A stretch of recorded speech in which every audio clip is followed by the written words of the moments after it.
Siap, Allahu Akbar. Billahi minasyaitonir rajim. Bismillahirrahmanirrahim. Alhamdulillahi rabbil alamin. Ar-Rahmanir Rahim. Maliki yaumiddin.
tanggapan tentang tentang buku yang kita baca. Ada lagi yang lainnya? Bisa dari tujuannya, bisa dari objeknya. Apa? Ulasan itu? Kalian pernah mendengar kata resensi? Nah, ulasan itu sama dengan resensi. Bisa juga disebut dengan resensi. Isinya adalah bentuk dari apresiasi kita terhadap penulis. Itu ya. Itu juga kita bisa merekomendasikan. Ini contohnya tentang novel. Misalnya novel Bad Girl versus The Closet ini pantas nggak dibaca? Nah, bagaimana kita tahu layak atau tidak dibaca? Kita bisa membaca ulasannya, ya. Kita bisa baca resensinya. Itu bisa dipahami? Nah, bagus. Nantinya itu manfaatnya banyak untuk penulis, bisa menjadi karyanya menjadi lebih bagus, lebih baik. Untuk penonton, untuk pembaca bisa memilih mana bacaan yang dibaca. Bagus. Ke tahapan mendesain berikutnya. Jenis-jenis teks ulasan. Ada apa? Informatif. Informatif itu apa? Oke. Yang kedua apa? Deskriptif. Isinya apa? Deskriptif itu? Oke, bagus. Yang ketiga apa? Ini yang putra suaranya yang ketiga? Ya, itu apa?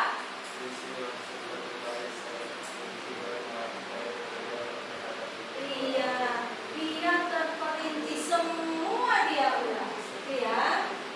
Lanjut. Struktur ulasan, ya, struktur resensi. Apa yang pertama? Orientasi. Apa itu orientasi?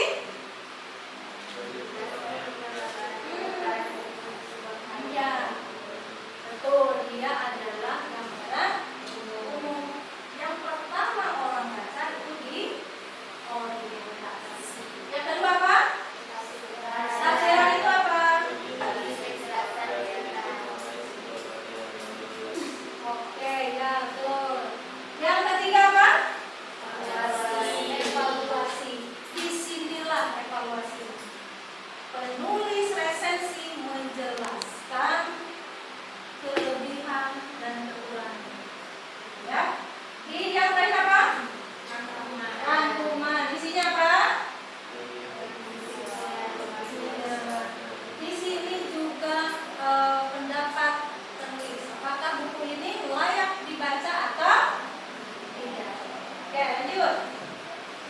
Ciri-ciri ulasan. Yang pertama, memiliki struktur yang tepat. Yang kedua, memberikan informasi. Yang ketiga, ya, memberikan pandangan atau opini. Yang keempat,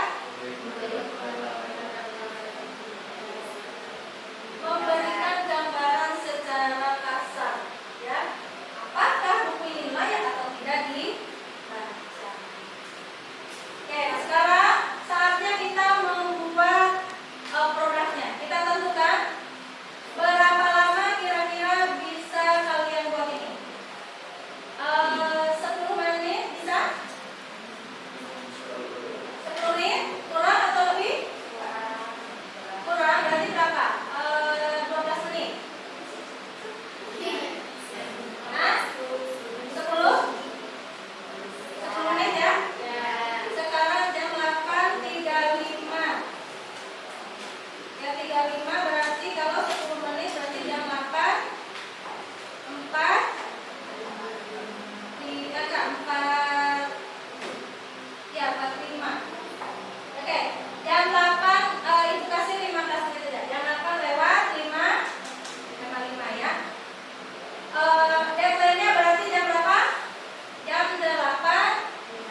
bisa berdiskusi, bisa berbagi, ya, dan bisa kontribusi. Oke, bagus. Kalau begitu, silahkan kalian mulai membuat sesuai dengan tahap-tahapannya ya. Oke.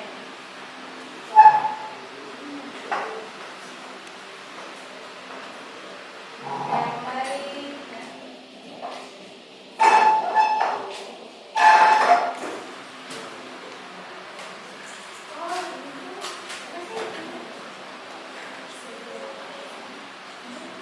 Ingat ya, aktivitas kalian masuk ke dalam penilaian.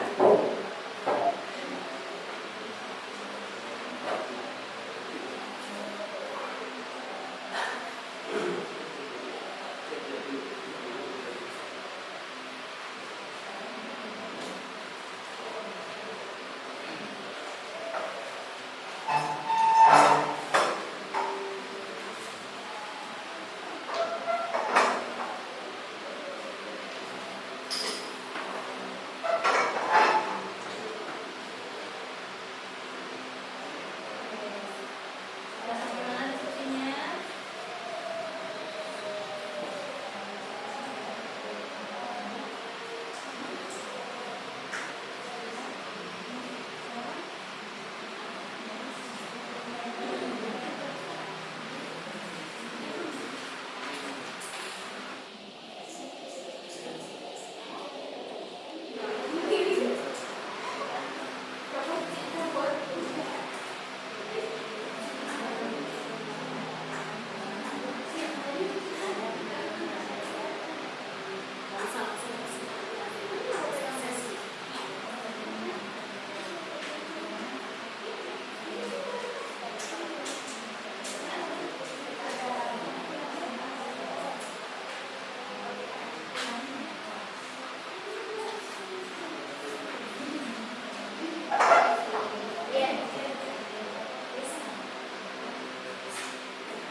hasil diskusi dari satu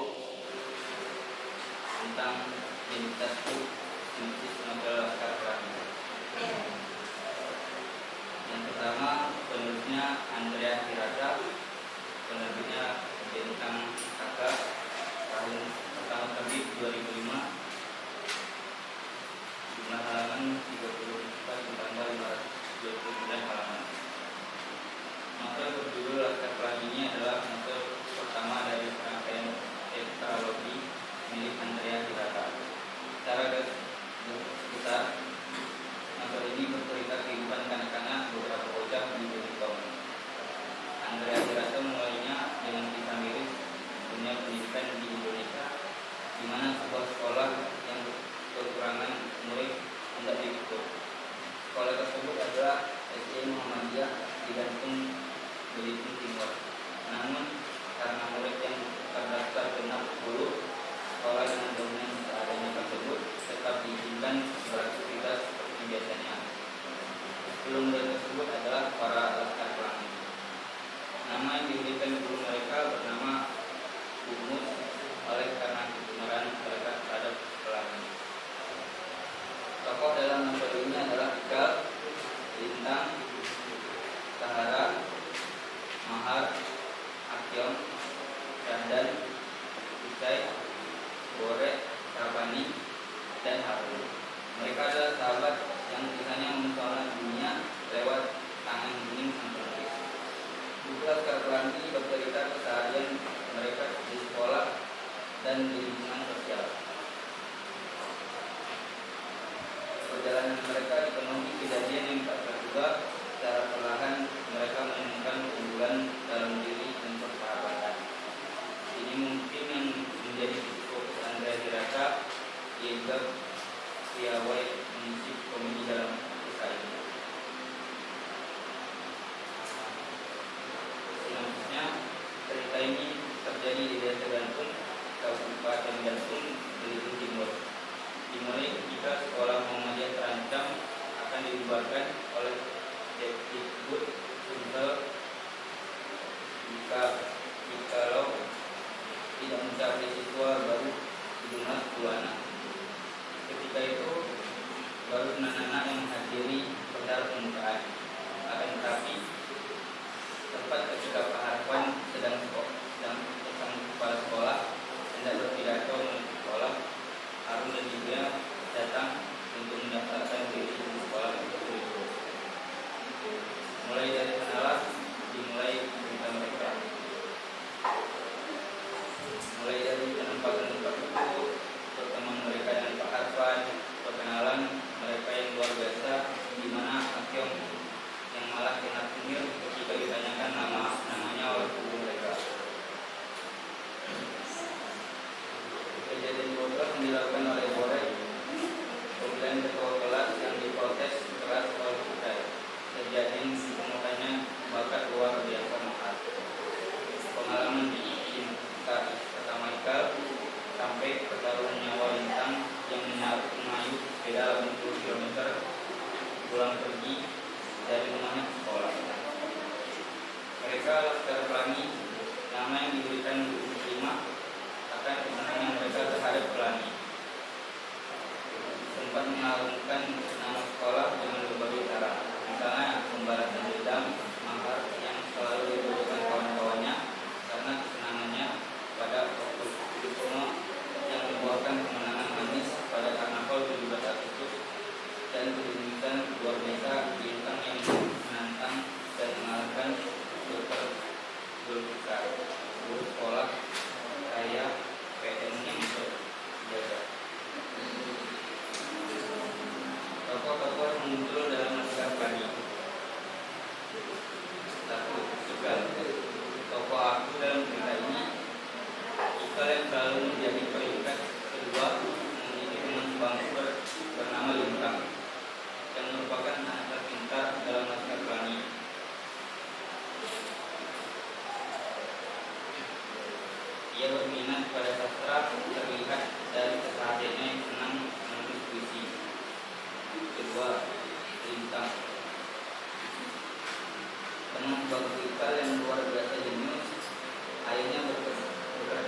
sebagai nelayan miskin yang tidak memiliki perahu dan harus menanggung kehidupan 14 jiwa anggota keluarga.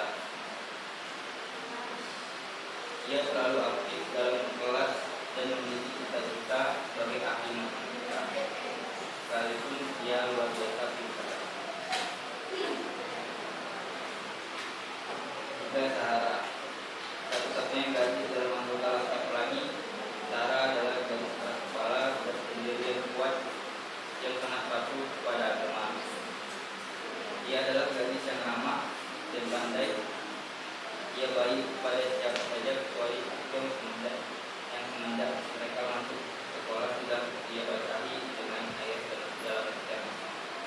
Keempat, Mahar. Pria tampan bertubuh ini memiliki bakat dan minat besar pada seni. Pria yang menyenangi okultisme ini sering diprodukkan teman-temannya. Ketika dewasa, Mahar sempat menganggur menunggu nasib penyapanya karena tak bisa menampung lantaran ibunya yang sakit hati.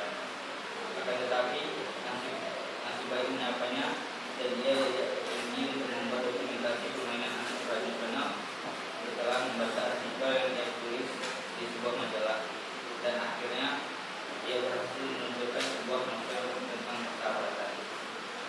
Yang kelima, Akio, anak Hokian. Keturunan Tionghoa ini adalah pengikut sejati Mahar sejak kelas 1. Baginya Mahar adalah punya yang agung. Kendati pun pria kecil ini berwajah buruk rupa. Ia memiliki rasa persahabatan yang tinggi dan berhati, serta selalu menolong kepada siapapun kecuali Sahara. Namun meski mereka selalu bertengkar, ternyata mereka berdua saling mencintai satu sama lain. Syahdan, keenam Syahdan, anak nelayan yang ceria ini tidak pernah menonjol. Kalau ada apa-apa dia pasti yang paling tidak diperhatikan. Yang ketujuh, Ucai, ketua kelas sepanjang generasi sekolah Laskar Pelangi yang menderita rabu jauh karena kurang gizi dan kesehatannya melenceng 20 derajat. Kedelapan, Borek, pria besar Mani Mahfud selalu menjaga citranya sebagai laki pengaco. Ketika dewasa yang ditulis di toko milik Akio dan Sahara. 9, Rapani, pria tampan yang pandai dan baik hati ini sangat dicintai ibunya. Apapun yang dia lakukan harus selalu didampingi ibunya. Yang ke-10, Harun, pria yang memiliki keterbelakangan mental ini mulai sekolah dasar ketika ia berumur 15 tahun. Laki-laki nakal ini senantiasa bercerita tentang kucingnya berbelang 3 dan melahirkan 3 anak masing-masing berbelang 3 pada tanggal 3 kepada Sahara, dan senang sekali menanyakan kapan hidup lebaran pada ibu. Kelemahan dari novel Laskar Pelangi, kelemahannya yaitu penggunaan nama-nama ilmiah dalam cerita-ceritanya. Hal ini membuat pembaca kurang nyaman dalam membaca, apalagi glosarium diletakkan di bagian belakang novel. Hal ini menambahkan ketidakpraktisan memahami istilah-istilah ini. Selain itu, imajinasi pembaca bisa terhambat jika mereka tak memahami istilah-istilah alur yang tidak jelas, tidak seperti Harry Potter atau ayat-ayat muka dengan alur yang enak diikuti. Cerita-cerita dalam Laskar Pelangi ini alur waktunya dibolak-balik sehingga membingungkan membaca, apalagi tidak disebutkan tahun berapakah tiap-tiap peristiwa itu terjadi. Kesimpulan dari membaca novel Laskar Pelangi, dari novel yang dibuat oleh Andrea Hirata ini, saya dapat mengambil beberapa pelajaran hidup yang penting. Salah satunya kita harus benar-benar menghargai hidup, menghargai semua pemberian Tuhan, tidak pantang menyerah bila menginginkan sesuatu, dan tidak ada yang tidak mungkin asalkan kita mau dan berusaha. Dan satu lagi, kita tidak menjamin kita untuk selalu sukses.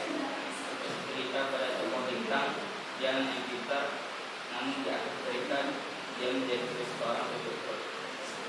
Di sini saya mengambil kesimpulan bahwa semua kehidupan manusia sudah ada yang mengaturnya, yaitu Tuhan. Semua yang kita kerjakan tidak lepas dari campur tangan. Baik, sekian dari bila ada kekurangan dari saya, bila ada kelebihan dari dari tokoh.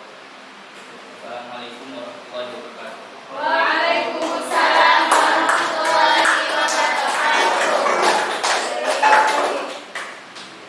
Keren ya, sudah menampilkan hasil diskusinya. Coba ingat-ingat ya, yang setelah kalian perhatikan, apa kelebihan yang sudah ditampilkan ya? Apa yang sudah baik? Ya, yang sudah baik apa dari kelompok 1? Yang sudah baik apa? Ya, boleh silakan kelompok 2 atau kelompok 3. Apa yang lebih baik? Apa yang lebih baik? Apa yang sudah baik? Penampilannya atau visi sinopsisnya atau apa? Oke, apa lagi? Apa lagi? Ya, yang ada lagi? Oke, yang sebelah sini ada yang apa yang sudah baik, ada yang belum disebutkan kelompok sini yang sudah baik. Oke, terus apa yang sudah baik tadi disampaikan sudah menyebutkan identitas penulis. Bagus ya, bagus.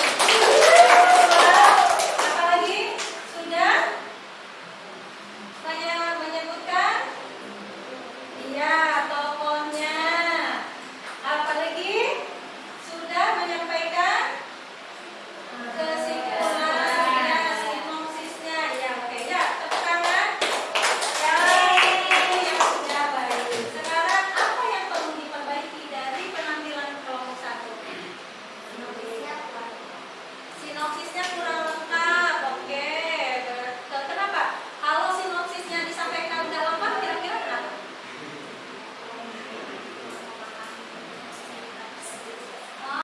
Oh iya. Oke. Selain sinopsis ada lagi?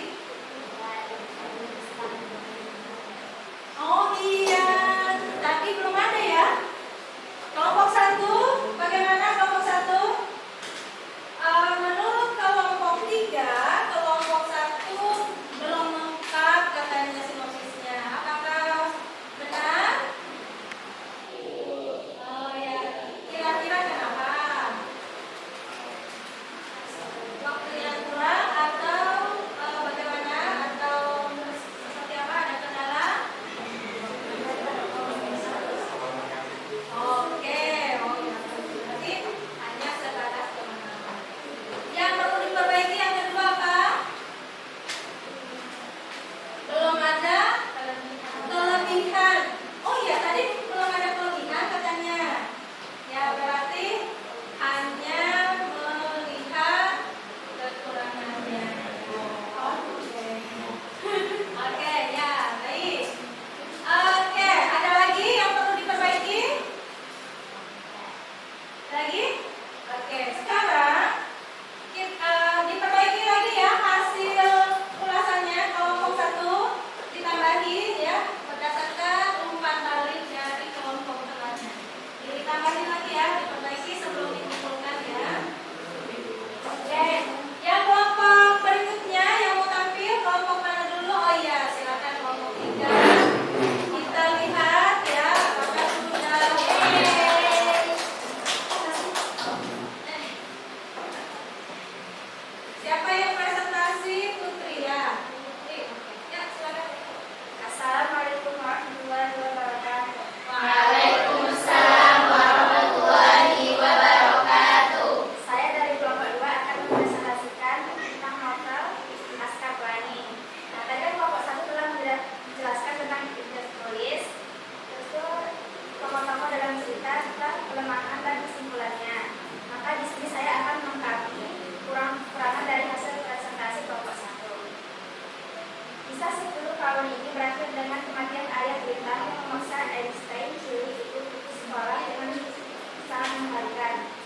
dilanjutkan dalam kejadian 12 tahun kemudian, di mana Ikal yang berjuang di luar Pulau Belitung kembali ke kampungnya. Sekolah yang dikunjungi kedua uluran tangan para donatur di komunitas marginal itu begitu miskin, sehingga sekolah pun hanya mampu menggaji guru dan kepala sekolahnya dengan sekian kilo beras, sehingga para guru itu terpaksa menafkahi keluarganya dengan cara lain seperti mencabut sebidang kebun dan menerima jahitan. Dari waktu ke waktu, mereka berdua membangun membesarkan hati 11 anak-anak tadi agar percaya diri, berani berkompetisi, agar menghargai dan menempatkan pendidikan sebagai hal yang sangat penting dalam hidup ini. Pak Harpan dan Ibu Mus juga mengajarkan cinta bersama dan mereka amat menyayangi 11 muridnya. Kedua guru itu memberi julukan ke 11 murid itu sebagai Laskar Pelangi. Meskipun awal tahun 90-an, sekolah Muhammadiyah itu akhirnya ditutup karena sama sekali sudah tidak bisa membiayai diri sendiri. Tapi semangat integritas, keluruhan budi, dan ketekunan yang diajarkan Pak Harpan dan Bu Muslimah tetap hidup dalam hati para Laskar Pelangi. Akhirnya kedua guru itu bisa berbangga karena di antara 11 orang anggota Laskar Pelangi itu pada sukses. Semua itu buah dari pendidikan akhlak dan kecintaan intelektual dan ditanamkan oleh Ibu Mus dan Pak Harpan. Nah, tadi kan tokoh-tokoh lainnya tidak disebutkan. Saya akan menyebutkan tokoh-tokoh lain dalam cerita Laskar Pelangi ini, yaitu ada Bu Muslimah, Pak Harpan, Wal, dan Ali. Kelebihan dari novel Laskar Pelangi ini adalah menceritakan tentang persahabatan dan setia kawanan yang erat dan juga mencakup pentingnya pendidikan yang begitu mendalam serta kisahnya yang mengharukan. Saran untuk novel Laskar Pelangi: penggunaan nama-nama ilmiah dikurangi agar para pembaca nyaman dalam membaca dan memahami maknanya, serta menyebutkan tahu titik-titik peristiwa yang terjadi agar tidak membuat pembaca bingung dengan alurnya. Sekian presentasi dari saya. Assalamualaikum warahmatullahi wabarakatuh. Waalaikumsalam warahmatullahi wabarakatuh.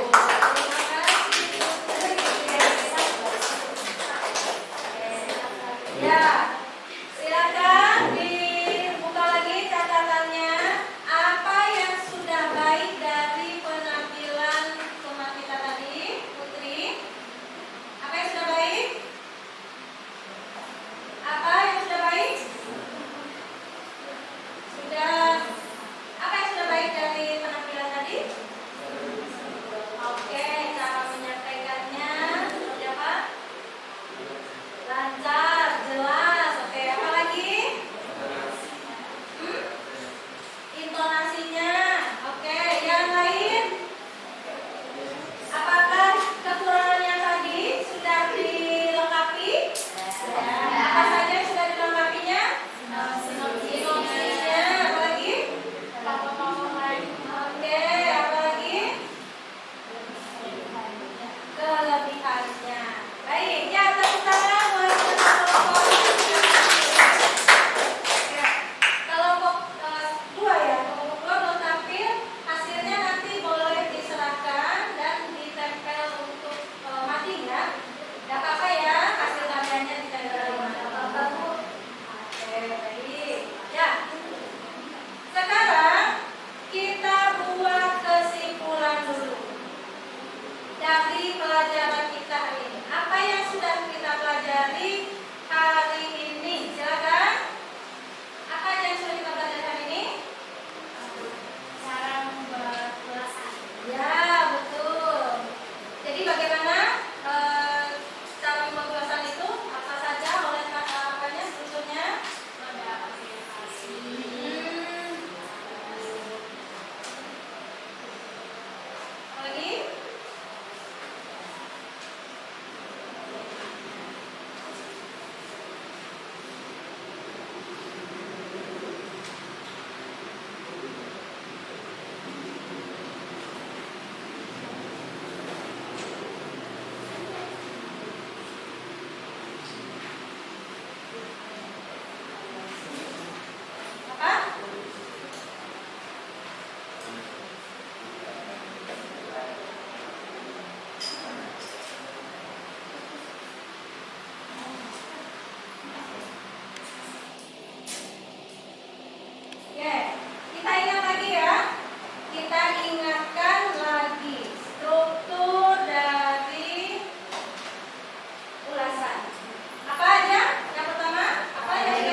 minggu depan.